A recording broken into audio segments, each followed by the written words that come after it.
Hey guys, happy Thursday evening, aka Friday Eve. Woohoo! That means the weekend is almost here, and I'm so excited about that. Okay, sorry, I'm a little crazy. I just got back from yoga class, so I'm like extremely hyped up and revved for some odd, strange reason. I should be exhausted. It energized me. But, anyways, I wanted to pop in, make a video because um, one of the things I did not mention about silicone care, like the do's and don'ts, I kind of missed a couple of points, and I really wanted to speak on them because I think it's really important. And Maria's Sweet Collection Moments had commented and asked me about using pacifiers with silicone dolls, and I feel like I should touch upon that because strangely enough I didn't feel the need to remember it when I was doing that video. So, do I feel it's a good thing to use pacifiers with my silicone babies? So, here's kind of the short answer. No. I don't think using pacifiers in our silicone dolls' mouths, if they're able to take one, is a good idea, and I'll explain why.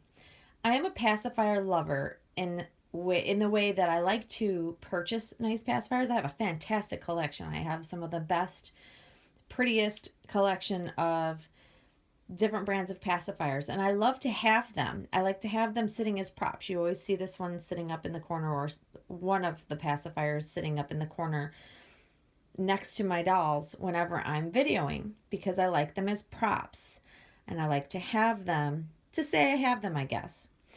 But when it actually comes to using pacifiers in my dolls' mouths, I don't feel comfortable using them.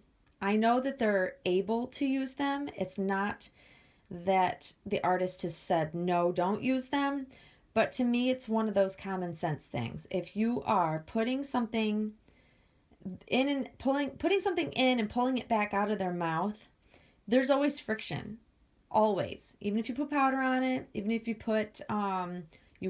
wet it to put it in, or put some people use Vaseline to put them in their mouths, you're still creating friction inside their mouths.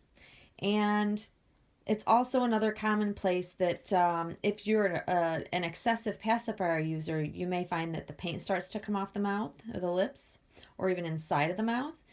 The corners of the mouth can tear because of the constant tugging to try to stick the pacifier in the mouth. Even some of the nicest silicone dolls made with the best silicone out there can get boo-boos inside their mouths. So I hardly ever, if I do decide to put a pacifier in their mouth, I generally will cut the tip of the pacifier off. Even if they have a big old wide mouth and can handle a full-size pacifier, I don't do it. I'm not comfortable with it. It's just something that I always worry about and am aware of. So, for instance, I'll show you, this one actually is one I modified for Lucy, because she can take a pacifier when it's cut.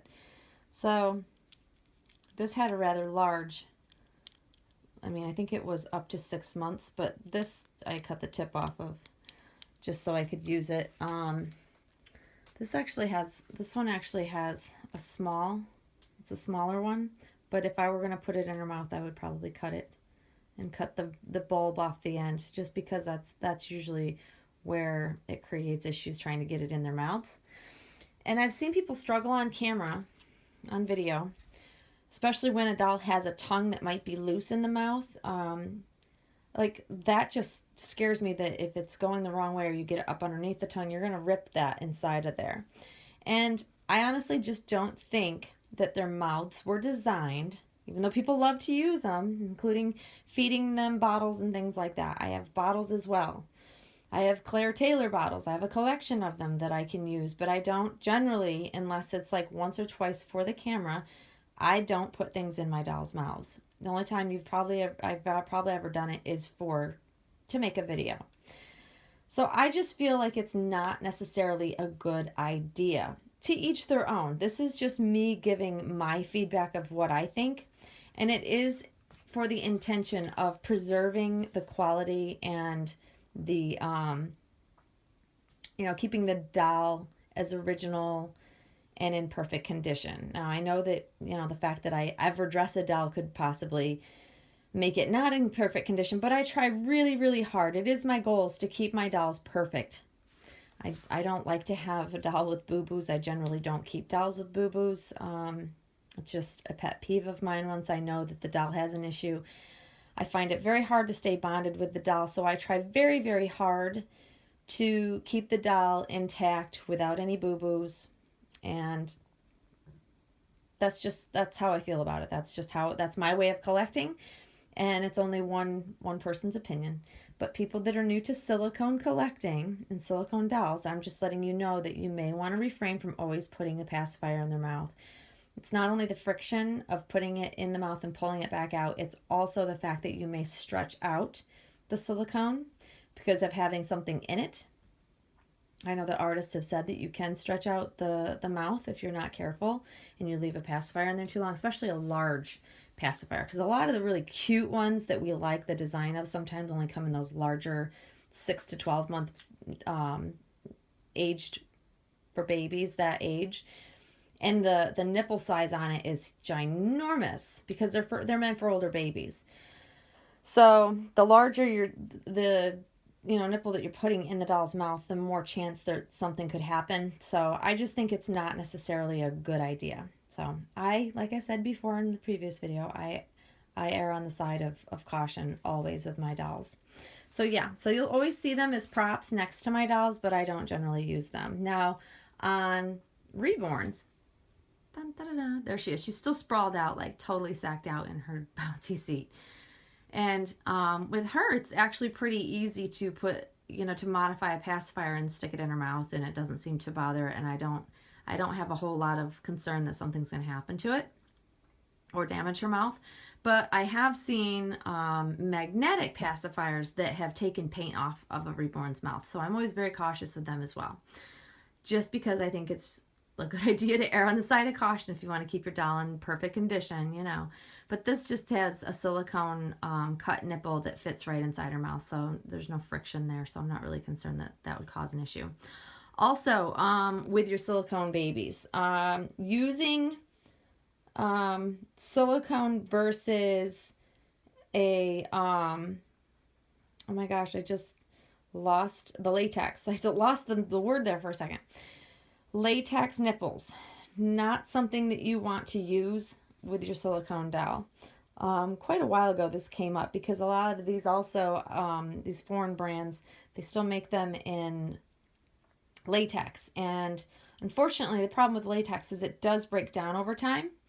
And if you have that in your doll's mouth, there's really no telling that it could have a chemical reaction when it starts to break down with the silicone, and it could react with the paint.